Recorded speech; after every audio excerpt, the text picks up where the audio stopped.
शेषनाग की तपस्या, ब्रह्मा जी से वर प्राप्ति तथा पृथ्वी को सिर पर धारण करना। शौनक जी ने पूछा, तात सूत नंदन, आपने महापराक्रमी और दुर्धर्ष नागों का वर्णन किया।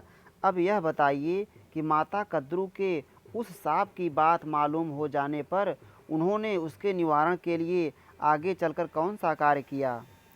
उग्रश्रवा जी ने कहा, शौनक, उन नागों में से महायशस्वी भगवान शेषनाग ने कद्रु का साथ छोड़कर कठोर तपस्या प्रारंभ की। वे केवल वायु पीकर रहते और संयम पूर्वक व्रत का पालन करते थे। अपनी इंद्रियों को वश में करके सदा नियम पूर्वक रहते हुए शेष जी गंधमादन पर्वत पर जाकर बदरिका आश्रम तीर्थ में तप करने लगे।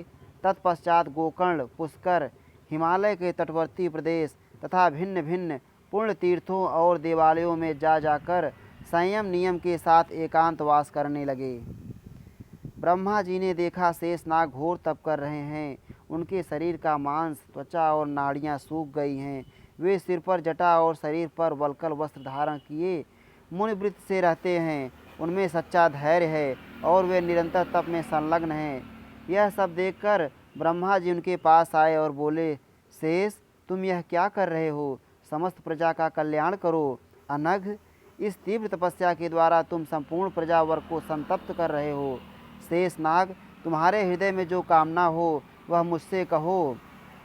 शेषनाग बोले, भगवन, मेरे सब सहोदर भाई बड़े मंद बुद्धि हैं, अतः मैं उनके साथ नहीं रहना चाहता। आप मेरी इस इच्छा का अनुमोदन करें। वे सदा परस्पर शत्रु की भांति एक दूसरे के दोष निकाला करते हैं।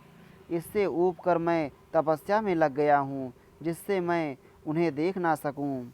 वे बिंता और उसके पुत्रों से डाह रखते हैं, इसलिए उनकी सुख सुविधा सहन नहीं कर पाते। आकाश में विचरने वाले बिंता पुत्र गरुण भी हमारे दूसरे भाई ही हैं, किंतु वे नाग उनसे भी सदा द्वेष रखते हैं। मेरे पिता महात्मा कश्यप जी के वरदान से गरुण भी बड़े ही बलवान हैं। इन सब कारणों से मैंने यही निश्चय किया है कि तपस्या करके मैं इस शरीर को त्याग दूंगा, जिससे मरने के बाद भी किसी तरह उन दुष्टों के साथ मेरा समागम न हो। ऐसी बातें करने वाले शेषनाग से पितामह ब्रह्मा जी ने कहा, शेष, मैं तुम्हारे सब भाइयों की कुचेष्टा जानता हूँ।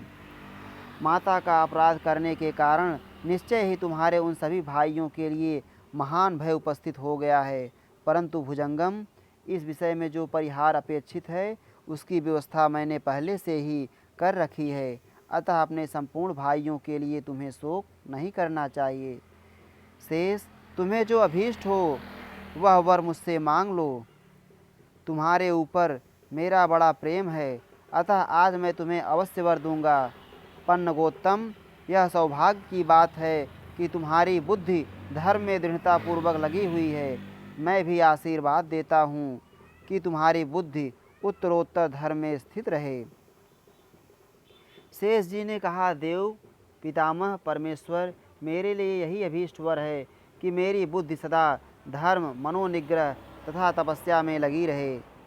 ब्रह्मा जी बोले, शेष, तुम्हारे इस इंद्रिय संयम और मनोनिग्रह से मैं बहुत प्रसन्न हूँ। अब मेरी आज्ञा से प्रजा के हित के लिए यह कार्य जिसे मैं बता रहा हूँ तुम्हें करना चाहिए।